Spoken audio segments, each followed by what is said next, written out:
خانہ کعبہ کی تاریخ۔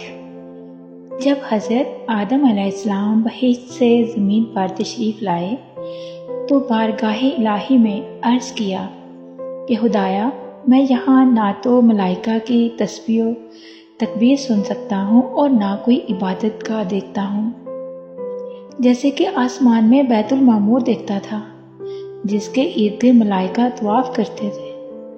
جواب آیا کہ جاؤ، جہاں ہم نشان بتائیں وہاں کعبہ بنا کر اس کے ارد گرد طواف بھی کرو اور اس کی طرف نماز بھی ادا کرو۔ حضرت جبرائیل علیہ السلام ان کی رہبری کے لیے ان کے ساتھ چل پڑے اور انہیں وہاں لائے جہاں سے زمین بنی تھی، یعنی جس جگہ پہ جھاگ پیدا ہوا تھا، اور پھر وہی جھاگ پھیل کر پوری زمین بنی۔ حضرت جبرائیل علیہ السلام نے اپنا پر مار کر 7ویں زمین تک بنیاد ڈال دی، جس کو ملائکہ نے 5 پہاڑوں کے پتھروں سے بھرا: کوہ لبنان، کوہ طور، کوہ جودی اور ہیرا اور طور زیتا۔ بنیاد بھر کر نشان کے لیے چاروں طرف کی دیواریں اٹھا دیں۔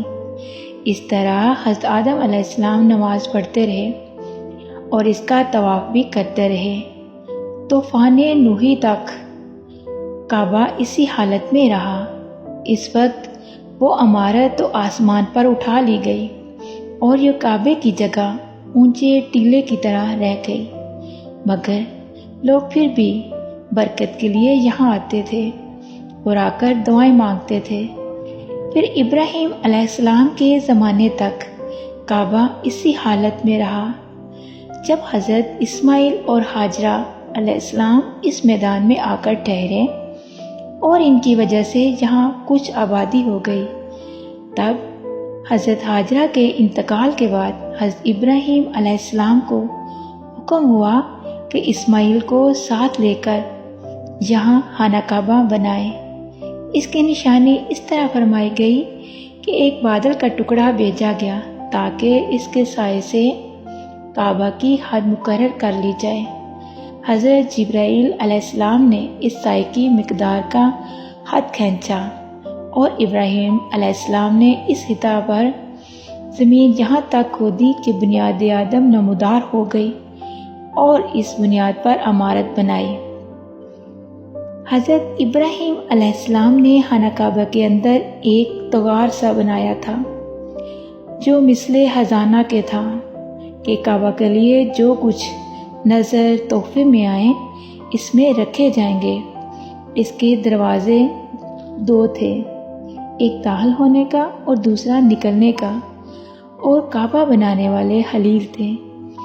ان کو غار اور پتھر اٹھا کر دینے والے اسماعیل علیہ السلام، اور اس عمارت میں 3 پہاڑوں کے پتھر لگائے گئے۔ ابراہیم علیہ السلام سے پہلے کسی نے یہاں عمارت نہ بنائی تھی، مگر آپ کے بعد کئی دفعہ اس کی تعمیر و مرمت ہوئی اور اس میں حالات کی وجہ سے کچھ تبدیلیاں بھی ہوئیں۔ مثلاً اس کی اونچائی دگنی کر دی گئی، دروازے 2 کی بجائے 1، اور اس کا رقبہ بھی کم کر دیا گیا، لیکن بعد میں پھر اسے پرانے رقبے میں ہی تعمیر کیا گیا۔ جزاک اللہ خیراً۔